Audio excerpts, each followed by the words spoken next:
So once again, good morning, and thank you for being here, because for me it is not just a pleasure to share things I love, but doing it also with people that are also participating in things I do that I love, but also at a place that is very special to my heart, since I graduated from this middle school 30 years ago.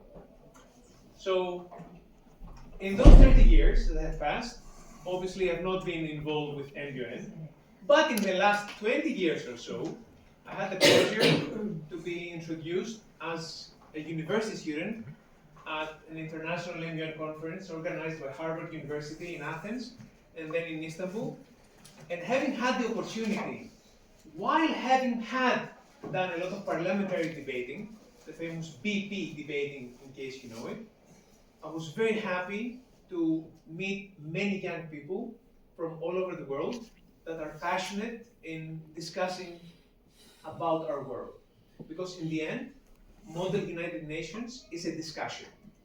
And this discussion, like everything that has to do with public speaking, with deliberation, with argumentation, with research, are things that can be improved. And the reason why I'm making this short kind of seminar, even though I will not be projecting on a screen or not handing out any leaflets, hopefully I will give you 3 interesting ideas on how to really improve your experience, your personal experience, and hopefully your students' experience as well. And to do that, I will tell you from now that by the end, you will understand how to be a VAT teacher. Στα ελληνικά, ένας δάσκαλος ΦΠΑ.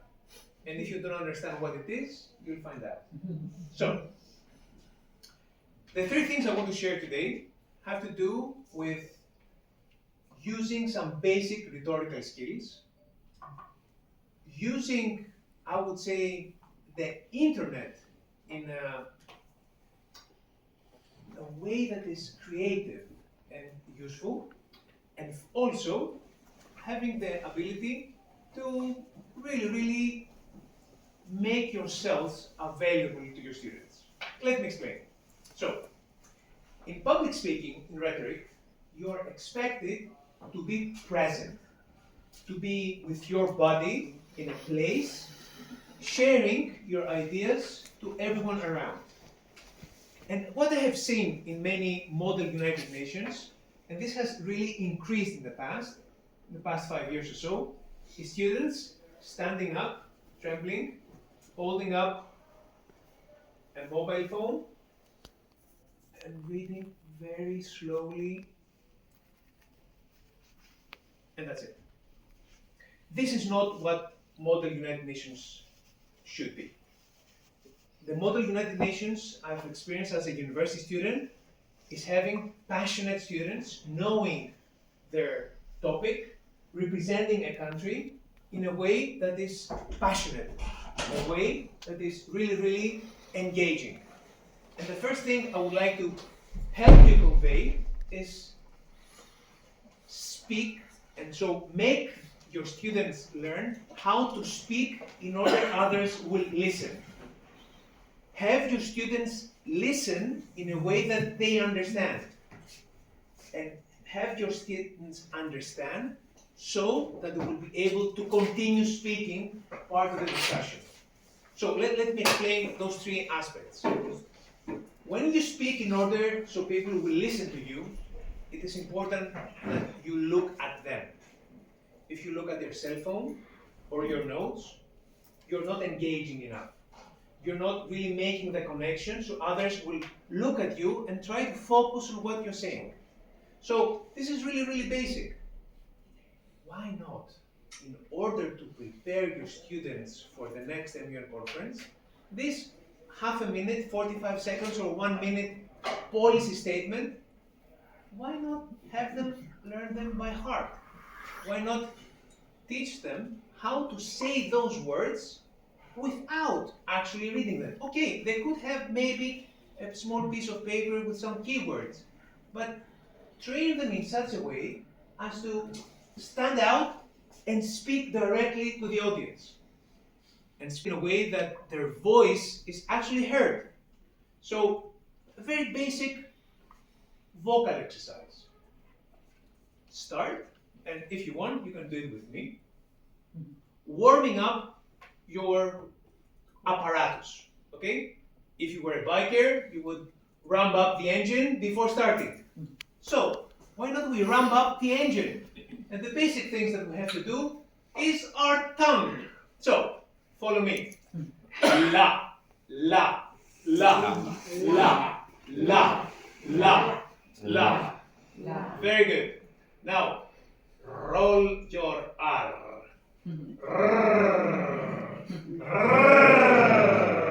Come on, I'm not listening. Okay, this is for your tongue. This is the basic instrument that somehow regulates how your voice comes up. But that voice also comes through your lips. So, b, b, b, b, b, b, b. Okay, now let's.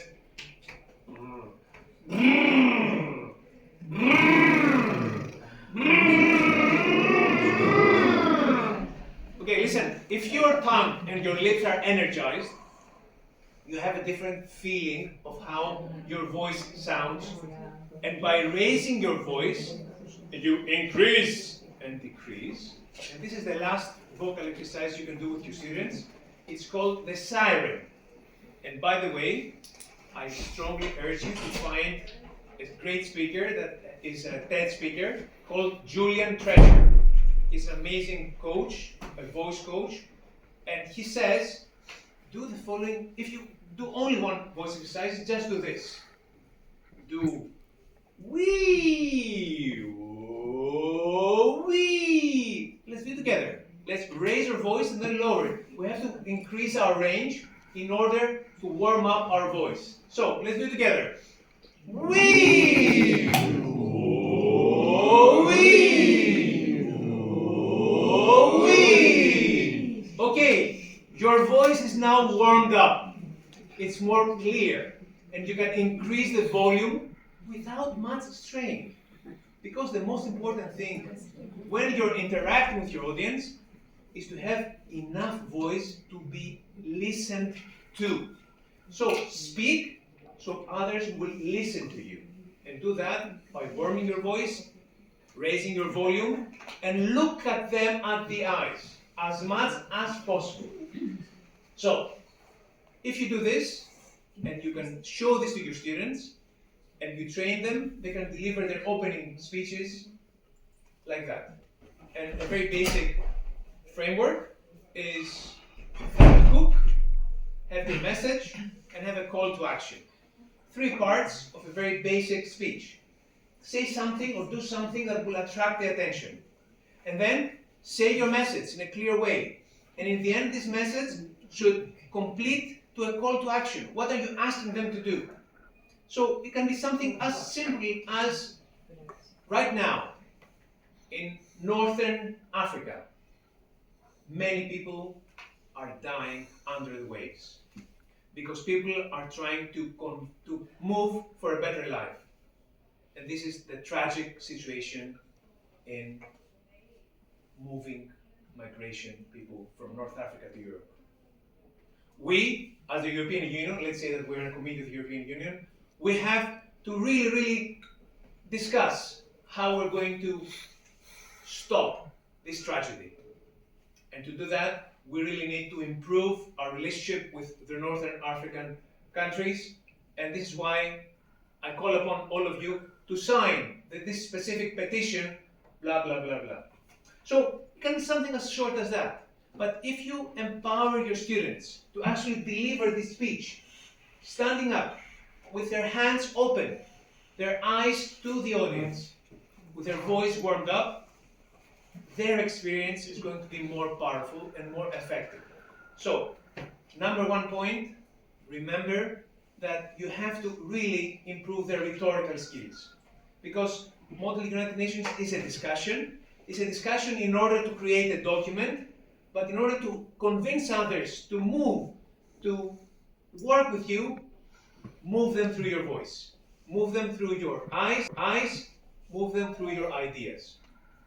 So that's, let's say, the first part of my speech. Help all your students become better speakers, and ideally have them deliver their opening speeches without reading them from a cell phone. Number 2, I didn't say it before, but I'm saying it now. You could be very creative in preparing your students.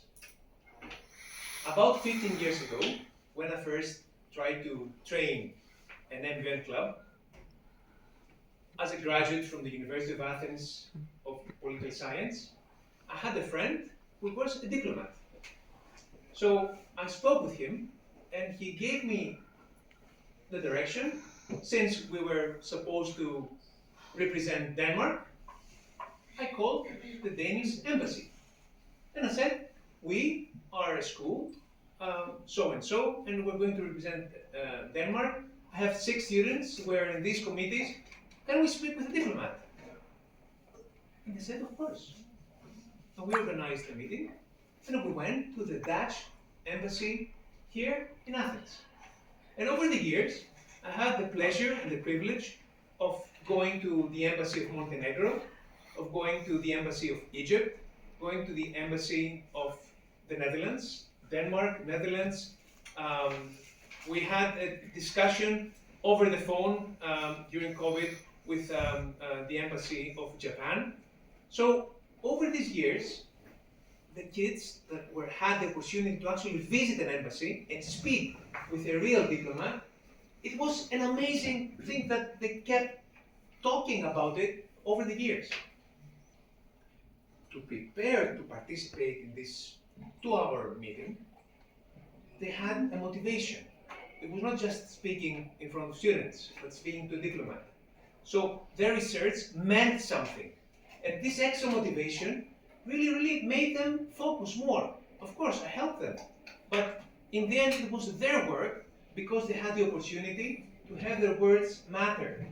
And the MUN conference in itself, I think it's a great overall opportunity. But if you sprinkle once a year a visit to an embassy, I think it will transform how they view themselves. And it's nothing difficult. Listen, ambassadors or diplomatic officials are very busy people. But if you talk with them early, 2 months before the conference, they will find a 2-hour slot to accept people in your embassy. With collaboration with the school officials, you can have a bus that will take you to the embassy, and would definitely make their experience so different. But if you train them to speak well, and they do that in an embassy, the next time they will go to an MUN conference, they will feel so much more empowered, and it's really, I think, transforming how they will feel. So remember, be creative on how you prepare them for their work as representatives of a country, or of countries. Depending how big the school is, you might actually go to more than one embassy. Saying that, creativity also comes with the internet. During the last 5 years after COVID, I kept the MUN Club online for one of the schools that I work with. And I found a great advantage in doing that, because it was after school hours. It was in a time slot that I had agreed with the school and the parents. And so I was able to show them videos. And this is a great resource. For example, there is this account called Geography Now. There is this very nice, well-spoken young person who has traveled all over the world and offers in short, engaging videos the politics, the geography, the current economic situation. So this is a very short and interesting way to introduce them to the countries they're going to represent. So use that, and you can really make them go after the information, because in the end, what you want to do is to energize your students, to motivate, not only to feel good about them talking, not only making them feel better about their relationship with the whole process of representing a country, but also help them to start looking for information. And there's so much information out there. If you do it in a creative way, it will engage them and make them really, really love what they're doing. So, use the internet, especially there are so many YouTube videos. I'll just give you a very recent example. Right now, we know that the United States are bombing Iran. There's so much news in the Greek media. Not all of it is actually, I would say, neither accurate nor precise. Do the following thing. Just search on YouTube, United States bombing Iran, recent news. You will have a gazillion videos. Be selective, find some shorts, find the respective sources, and use this as a way to start a discussion. This is a very, very easy way to find information, depict it in an engaging way that is actually accurate, recent, and interesting. So, that's a very, very short way to really improve how your students engage with information. And I left AI in the end, because AI is a very big situation, and I think right now, unless we educators become more well-versed, more, I would say, adept in knowing how to use AI,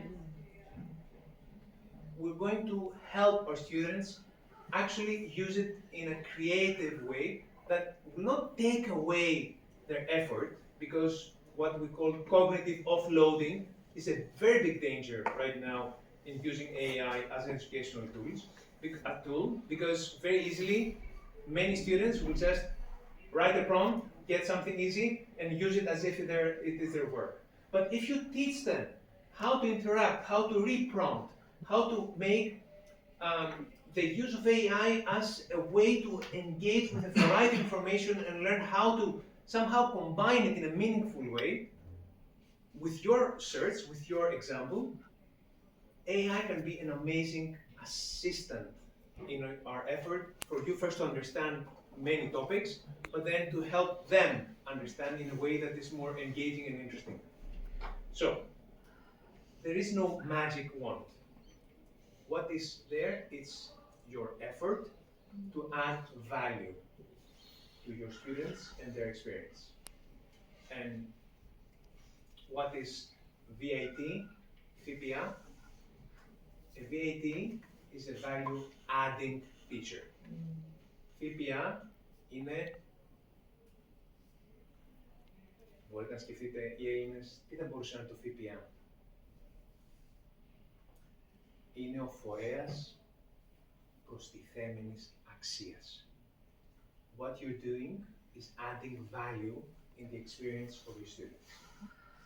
Help them improve their vocal presence, help them improve their research and understanding the role with creative ways, using the internet, and have them discuss as much as possible in every situation. I'm not sure whether things are going to be transformed, but starting today, becoming more engaged in what you're doing will definitely affect your students and their interest in participating in conferences like that.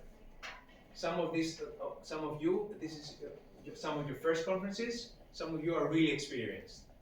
Combine your interest in adding value in what you're doing to help your students really transform how they view this experience. This is a student-run experience.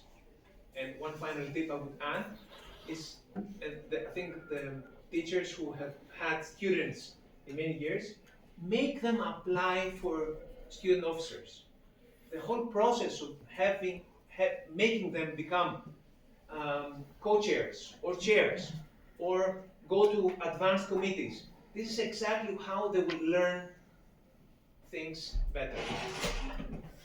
And finally, because sometimes I can be a little bit profane in some of my speeches. RTFM.